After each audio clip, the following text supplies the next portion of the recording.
Welcome to another edition of Win at the Horses, our weekend preview, the summer right here. Joe Kelley, Bill Kelley, father and son doing their thing on the horses right here. And summertime is here. Yesterday was Saratoga opening day. Today, second day, kind of like a Major League Baseball game after the home opener where less fans in the stands and not the most appealing game going on. But hey, horse players, we make do with what's going on. What's been going on, Dad? No problem. Yeah. You managing today with not too many horses in some of these races at Saratoga? Well, I've done okay. I mean, not great, but I've done okay. It looks like speed's going to be important today. Right. And the inside looks like it was okay. So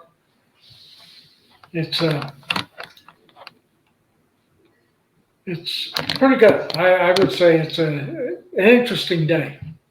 Yeah, I was there for the first race in the paddock watching the horses get settled and everything. And it was interesting. The horse which won the number 2 with Luis Saez and Joe Sharp came into the paddock, was wearing the thin blanket, white blanket over it.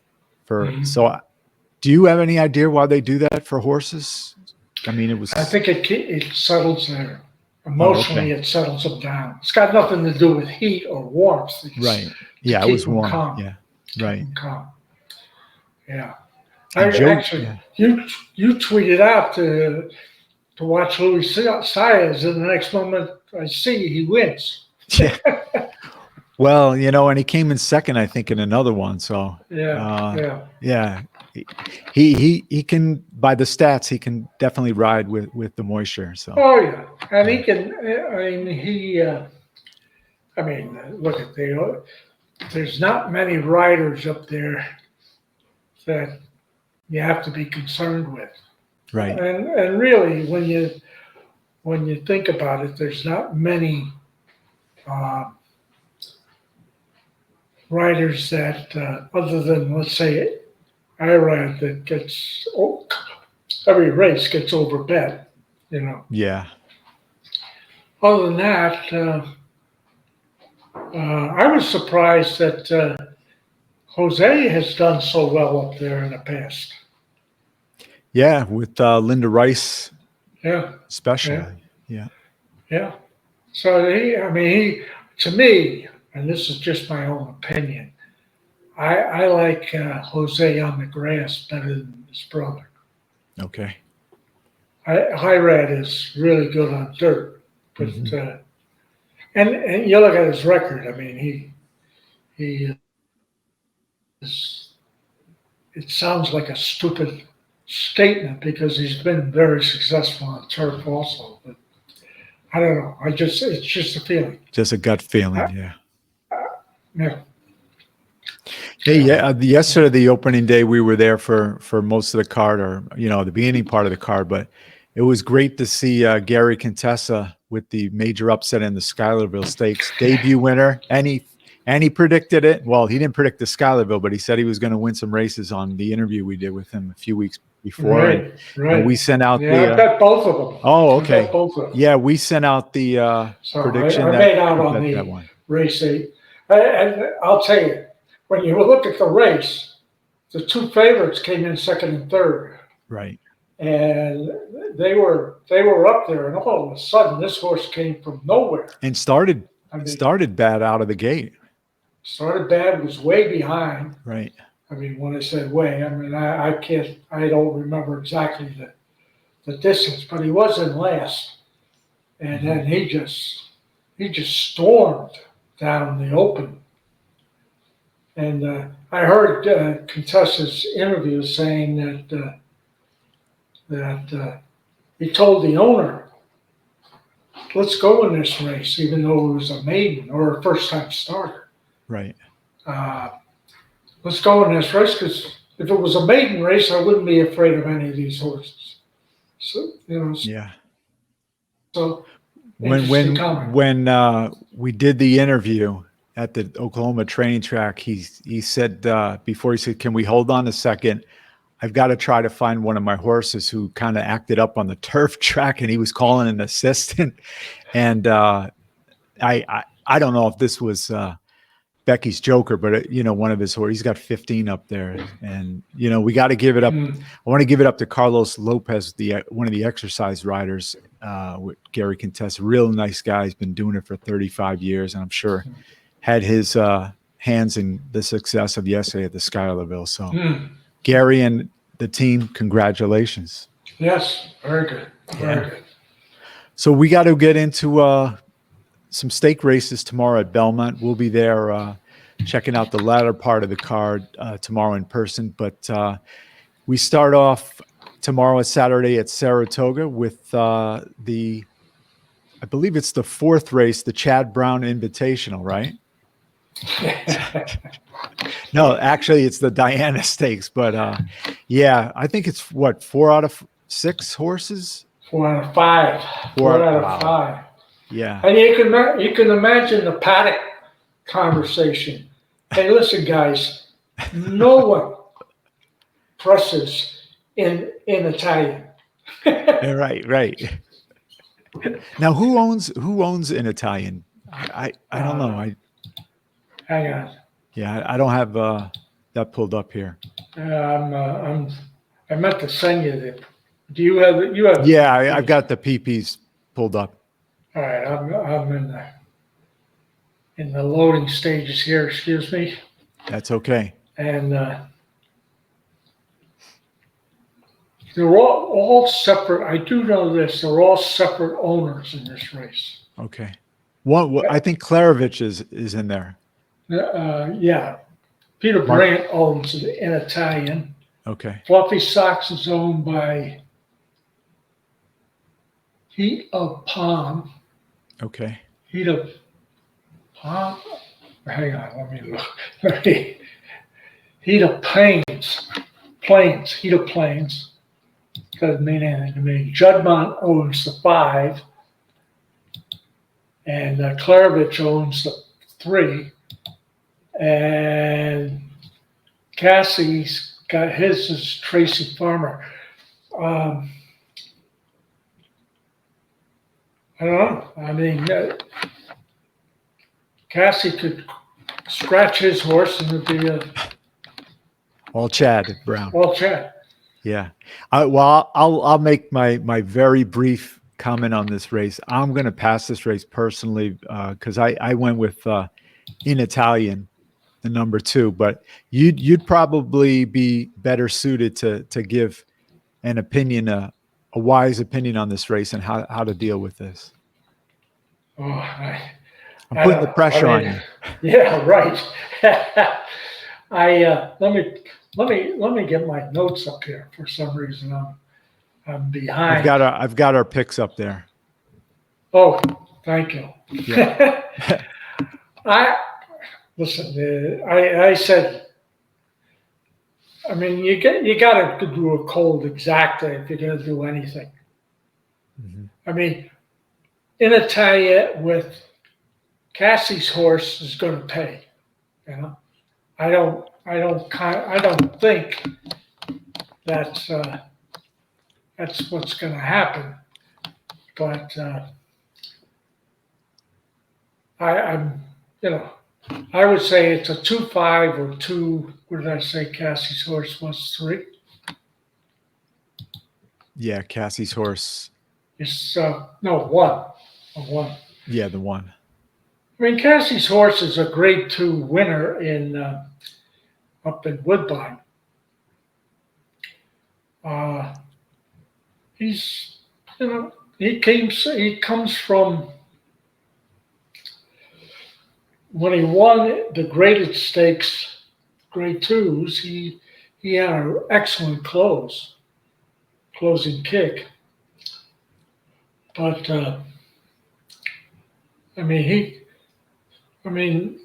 in Italian is probably the best U.S. turf horse running right now. Mm-hmm. And he's the fastest. There's no question about that. He's going to be out by himself. So unless somebody has a fantastic closing kick, there's no way to stop him. No one's going to run with him. Unless Cassie is a horse which is not really, he did lead one time at a 47-1 half, and which, I mean, technically he could run as fast as in Italian. In Italian has run 47-1 and 48 his last two, so the Cassie horse could actually go eyeball to eyeball with him. I don't think he will, but it's possible. And I guess the horse with the best closing kick is the outside horse, White Beam, Chad Brown, and Flavian Pratt. Yeah. But, you know, you look at it and you say, well, okay, he's got the best close. But his close in the last two is just slightly more than in Italian. Right. So, in any event, that's right. Anybody with any smarts would pass the race. And what happens if two horses are scratch a la today? Then we're really in trouble. Right. If it pours and it goes off it won't be run. Right. Yeah, that's right. So they were saving the actual turf for tomorrow, I'm sure, some of the big races there. But yeah, we're going to continue along moving. I believe we are going to go next to the Kelso, which is the 9th race. Is it the 9th or the 8th? I've got the slide, but Kelso is the 9th. Yeah, this is another one on the turf, and we're kind of in line on one of our picks. Let me get you set with that, and I know I'm looking at it. I picked Casa Creed, but I changed it. My notes here, I originally had picked Casa Creed, but he's a 9-year-old, I think, 9 or 7-year-old. Hang on. Mm-hmm. He's a 7-year-old, and I just suspect he's lost a step. I mean, his last race was he finished a length off third, but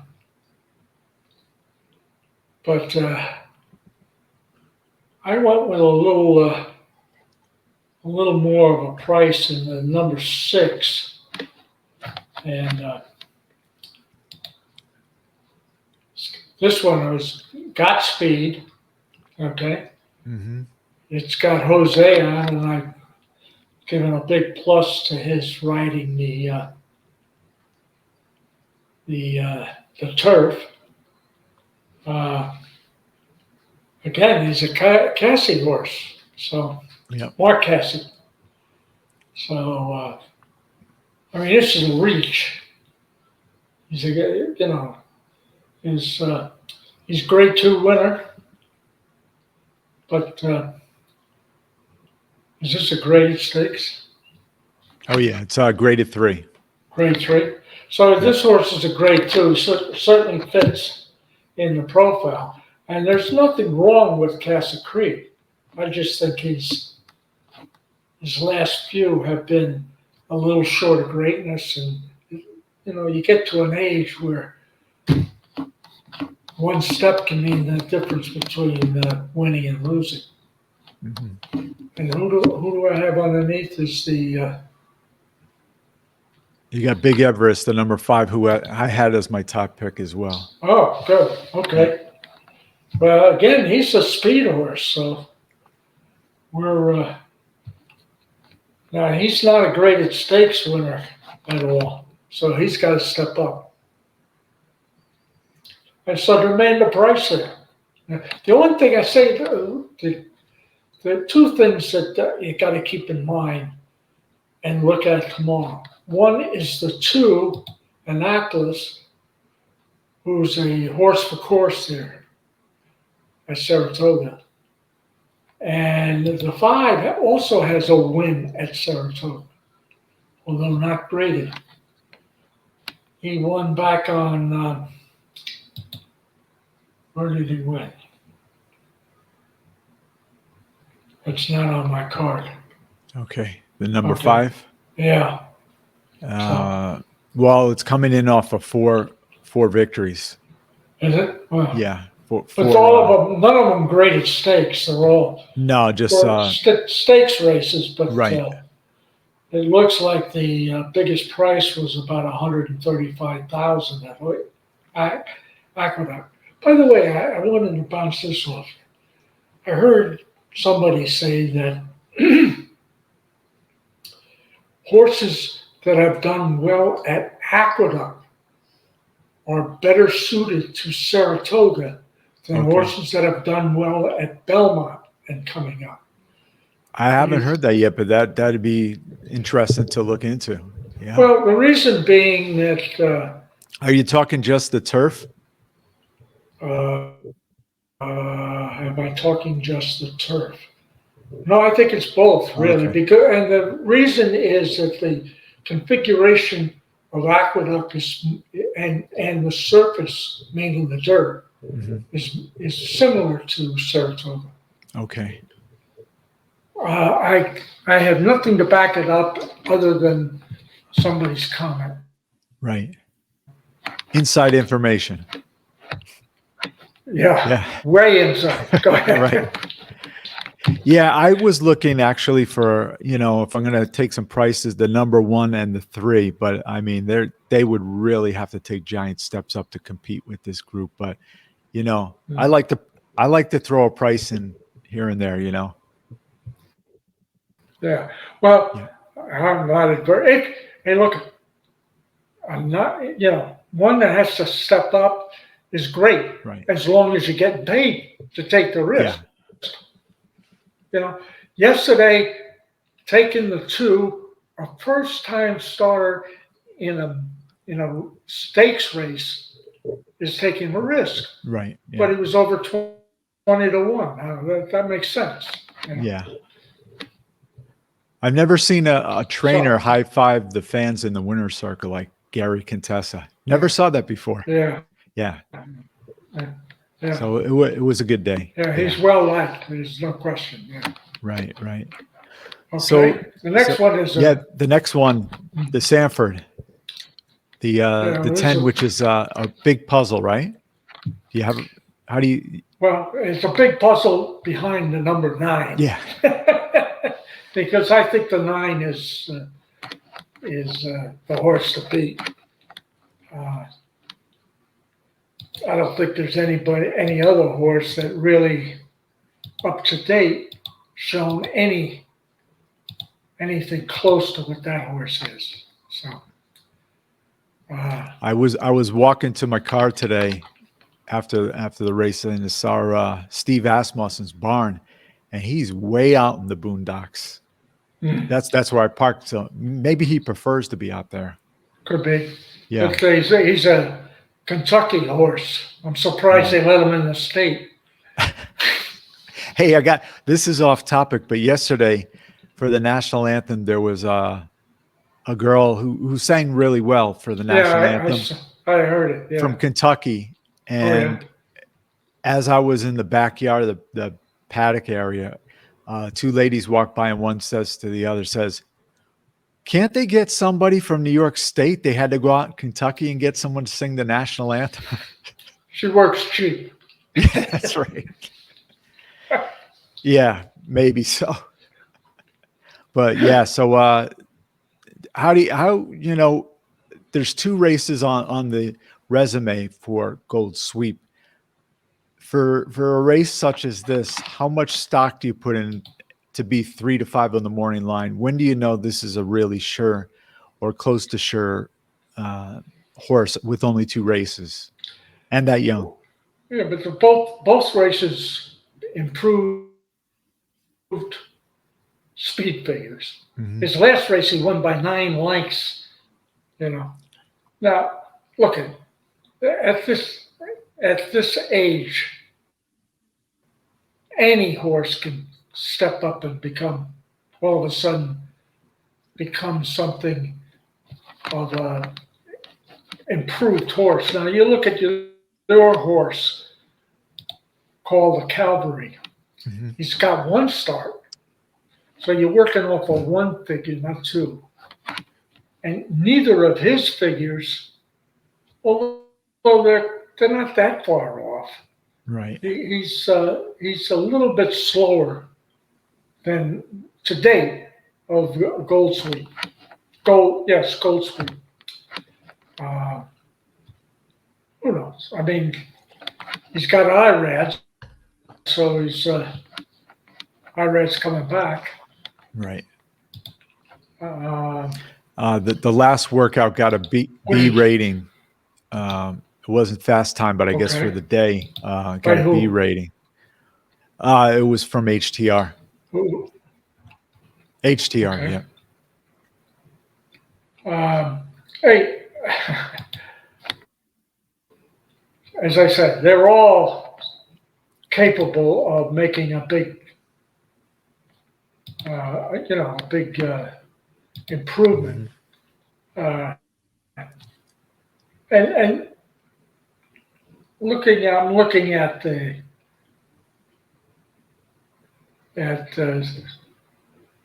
composite on in one of the softwares I use, and they've got 9 on top, but the 5, the 3, the 10, and the 2 are all relatively close in their estimation. Okay. Now the 2 is a maiden, right? Oh no, it's not. No. Well, no, the 2 is a maiden. Is it? Yeah, He's D got, Wayne. he's got 1 for 1 according to this. Hang on. Let me. Just Steel. Oh no. I'm sorry. I was jumping around in the first race. That's my fault.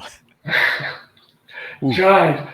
The 3 has got an excellent speed figure. Mm-hmm.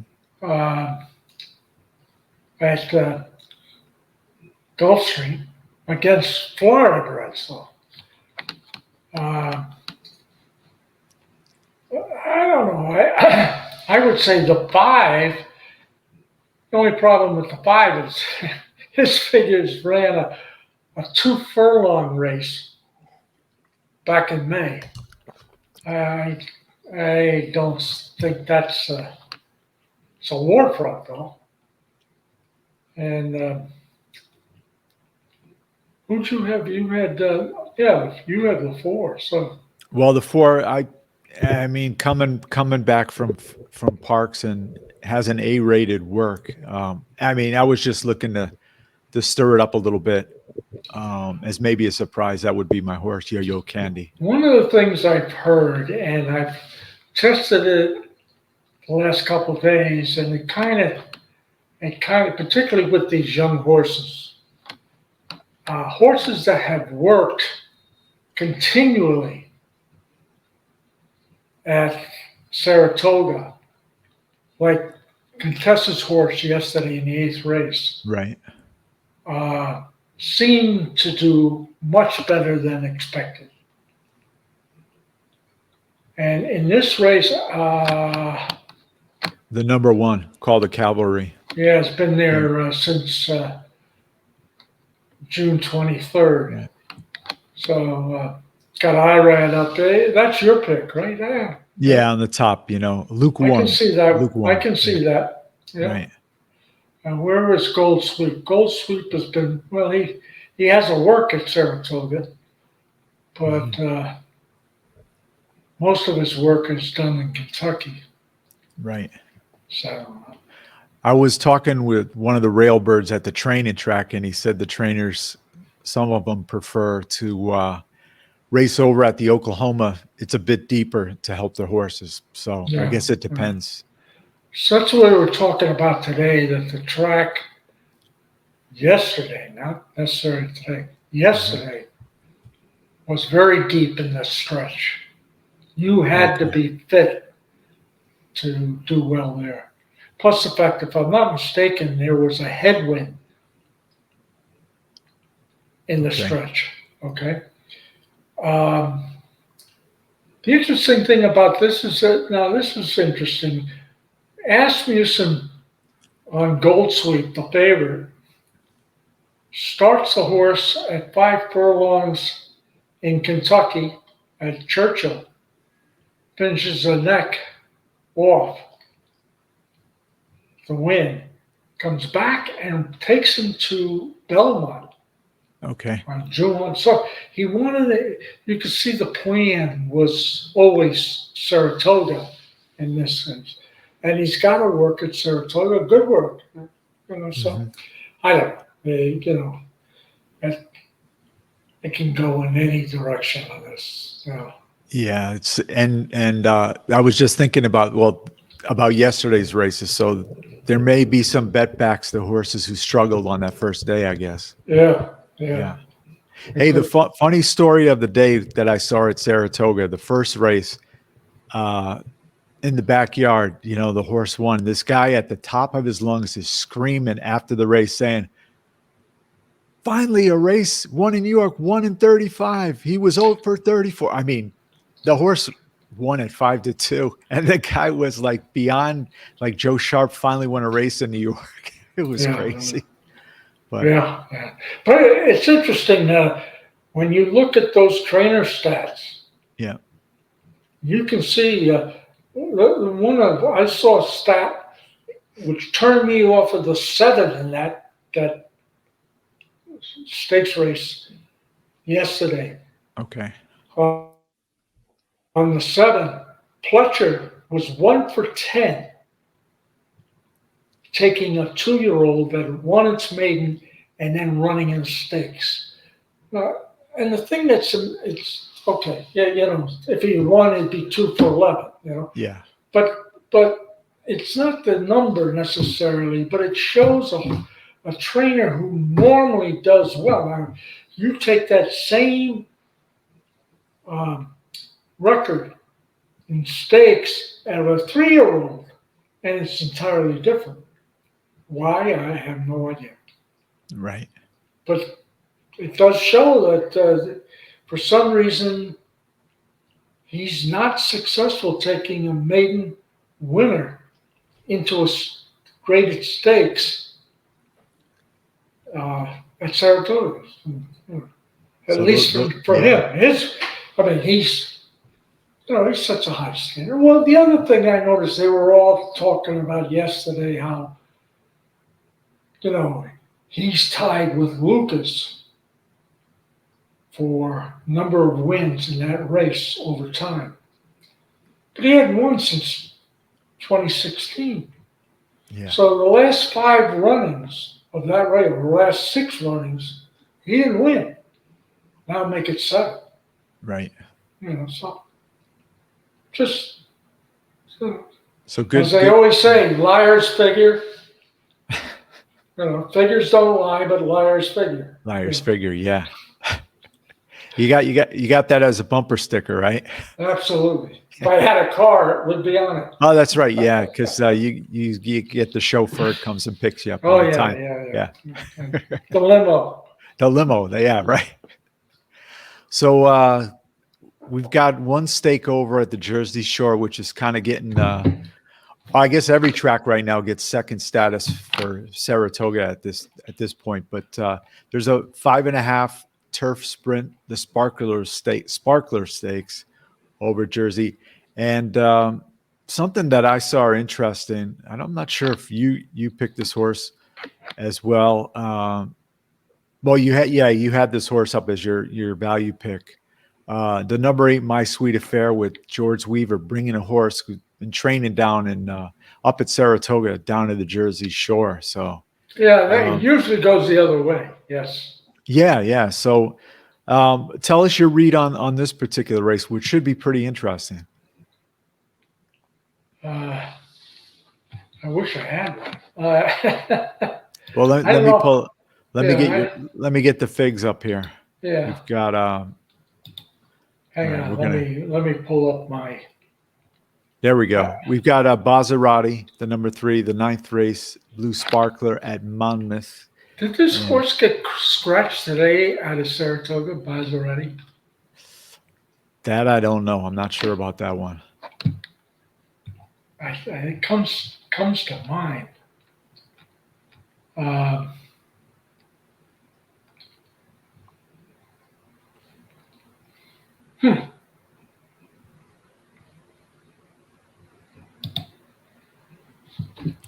Maserati. The name sounds Brit- very familiar. Okay, Brittany Russell, who has, I believe, entered I some think- horses at Saratoga. Yeah, I think Yeah. she pulled him out of the race today. Oh, okay. Possibly a good sign.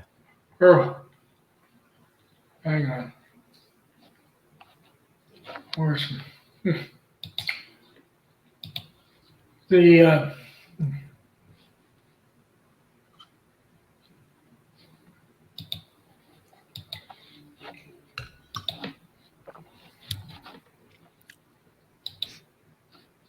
You're watching Win at the Horses. Bill Kelley getting the PPs and his notes pulled up.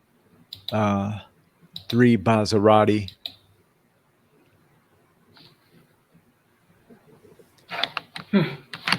I can't determine it yet, but Well, My Sweet Affair, the number 8.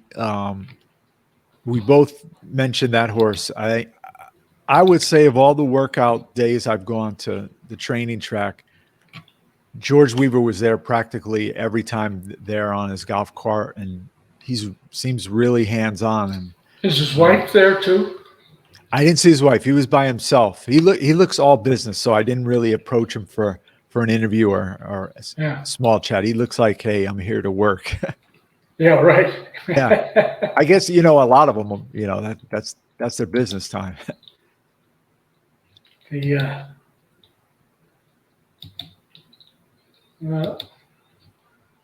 You're right. Maserati scratched today in the stakes over at the 9th Saratoga. race. Yeah, the 9th race, the stake. So, Yes. yeah. Her other there horse. you go. Yeah. Her other horse, as a matter of fact, it's being run right now. Oh, okay. So I mean this horse, I'm not sure why it was scratched, other than the fact that her horse today, this number 9 L Street lady, is the favorite, and it's closing. Let's see how it does. It's nope, not going to get there. The 7's going to win. The 7. Okay. Race number 9. Yeah. Okay. 7, 3, 9. We're gonna have you call an entire race one day to this summer while we're on the air. Great! I can hardly wait. Yeah, I don't think we're allowed to do that, by the way. Well, maybe we are. People definitely get away with putting the stuff up. I'm sure they're not paying for the rights to air this during their podcast. So I'm playing by the rules. I always play by the rules because I don't want YouTube shutting us down for something like that. So yeah, but I know. I guess you can comment on the race. You just can't show it. Yeah, but people still show it for some. Oh, do they? Well, I think they pay for it. They pay for the right. I don't know. I shouldn't say that. I don't know. Yeah, we're not going to call anybody out because we're all friends. That was a Tom Morley horse. Oh, one, yeah. I saw him as I was walking in today. The track, he was on his golf cart. Always a good sign. Yeah, that's it. You got to be on the golf cart, on the cell phone, calling the owner or whatever. Well, Castellano's got another win, so. Yeah. So who's in the lead right now? Is it pretty even for probably 2 or 3 for each guy? Yeah, because Irad's won today too, I think. Right. Well, it's interesting that the George Weaver horse, number 8 at the Sparkler Stakes, Eric Consell rides. He's down there. I think he's coming back from an injury, right? Consell or Yeah. I thought he was banged up a little Yeah. bit. Let's see. Dylan Davis has a win. Uh, Kendrick's got 2. And his daughter, I saw, is working at the track. Oh, Yeah, really? she was in the winner's circle with him. He's a good guy. Yeah. Santana's got 1. Okay. The Irad's got 1. Jose's got 1. Irad's got 2. And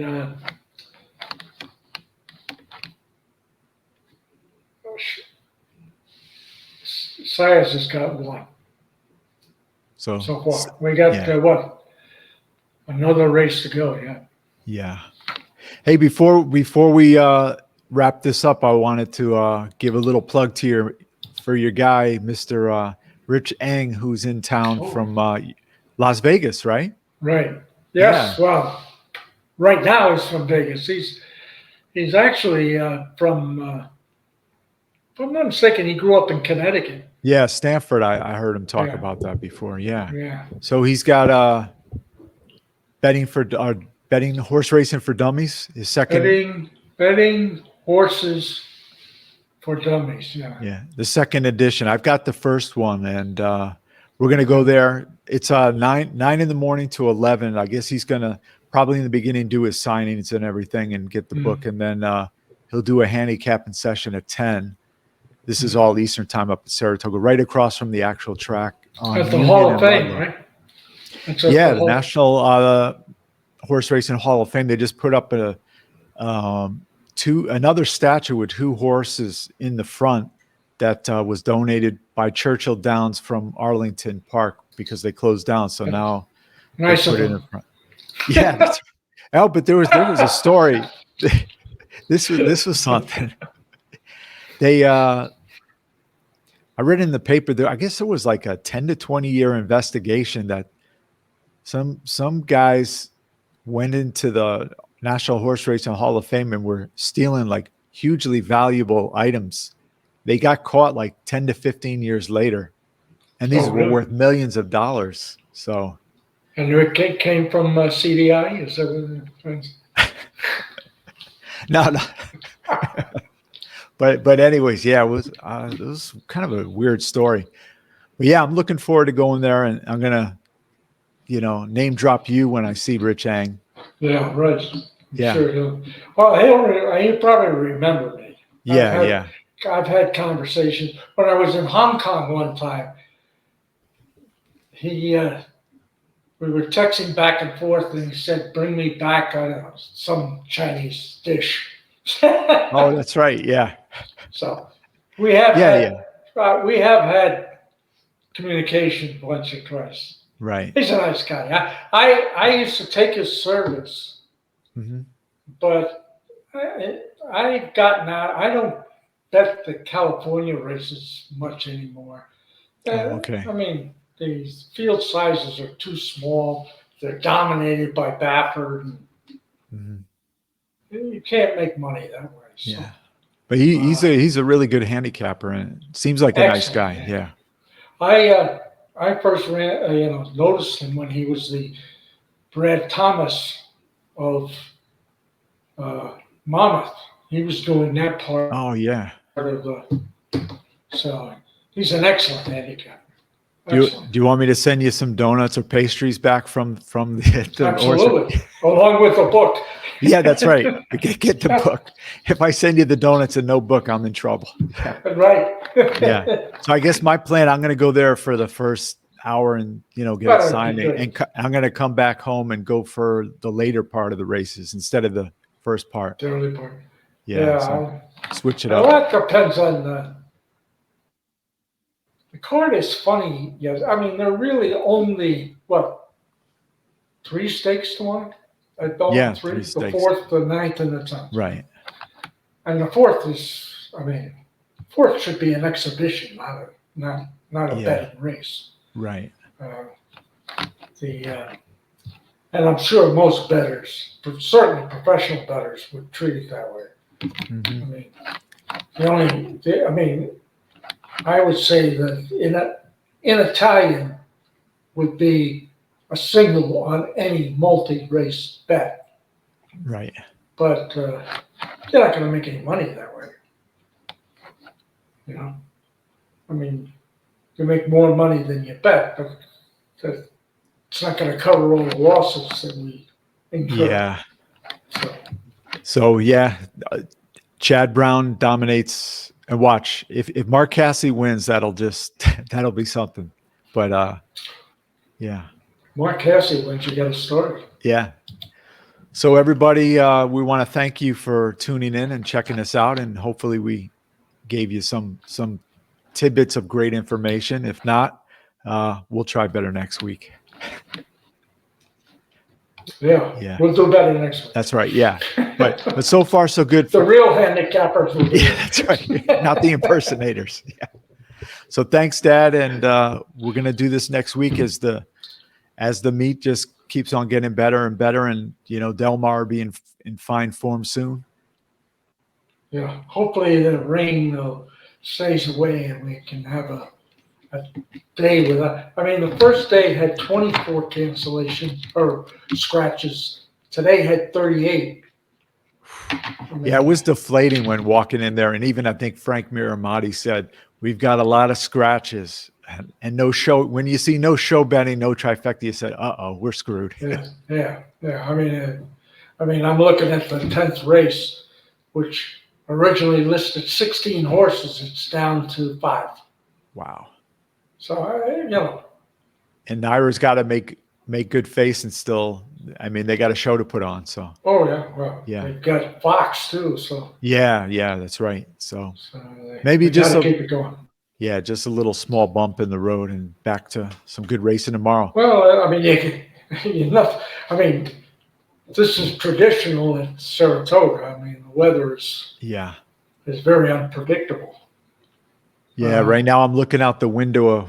We're 5 miles away, and we got some clouds in the sky. So. Yeah, well, it's been cloudy all day, and there is a forecast of some thunder showers. Even in the city, I saw an alert a little while ago that the Met game could be delayed. Oh, okay. Starting. Right. Because they weren't sure because, well, like any thunderstorms, I heard a comment this morning about, in Saratoga, you can rain on one side of the street and not rain on the other. Exactly. Yeah. And but this. Well, look at you. Have a great day. Yeah. It's been great talking with you, and hopefully our viewers, dug what we were talking about. We'll see you next week, everybody. See you in the winner's circle. Thanks, Dad. We'll see you. Okay. Good luck to all. Thank you.